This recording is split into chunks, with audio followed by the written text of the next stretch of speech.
It was wild, and I never told anybody this, but I grew up in an era where young men didn't want to be fathers. We wanted to be players. We saw the older guys with the girls and the money, and we thought that was cool. But the fathers, the husbands, the men that was coming home every night, we thought they were suckers. Because when I was 12 years old, modern culture told me life ain't nothing but women and money. And that was my operating system until I was in my mid-30s. And by that time, I had plenty money and plenty women, but I still felt empty inside. That's when I knew that they lied to me. And that's when I realized that a brother who can stay solid under a system designed to neutralize him, a system bold enough to incentivize his woman and children to betray him, and somehow he still wakes up every day, goes to work, fights his demons in silence, stays loyal to his family, and keeps showing up. That type of man is a whole superhero. But here's the lie that they told us. They taught us that a man's value comes from his usefulness, how much he could provide. And a lot of us believed it. That's why so many of us have worked ourselves to death, sacrificed ourselves, trying to be everything for everybody, hoping that one day we'll finally feel appreciated and valued.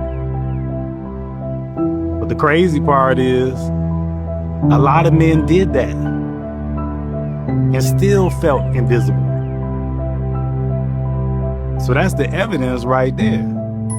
Because if your usefulness was your value, then being useful would have filled that void. But it didn't.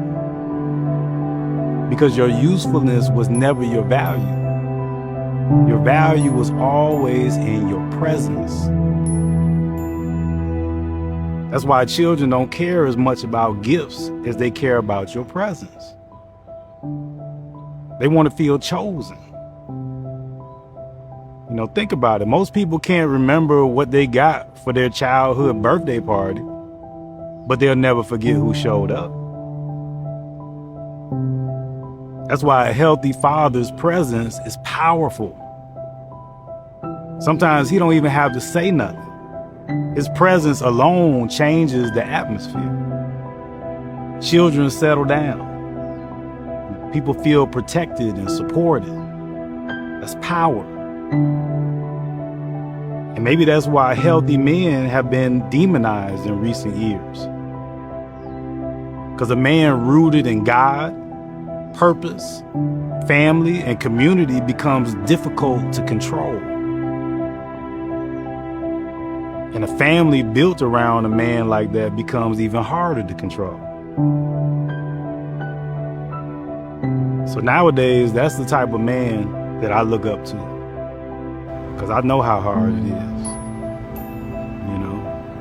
And I come from an era where there was still structure, when men lived by principles. And a lot of those men got demonized by society, but guess what? I've lived a lot of different lifestyles, and I have never seen the level of integrity, consistency, loyalty, and discipline that I learned from them street dudes in the 80s and 90s. Never. Those brothers taught me that your character means something. So I refuse to let anybody shame us for our past, because it ain't no me without those lessons. And as far as the fathers who aren't in their children's lives right now, let's be honest. Yeah, some men ran from responsibility. But one thing I know about men is that we will run through fire and barbed wire for our children. That's how deeply we love them. So if a father is absent, that doesn't necessarily mean that he never cared.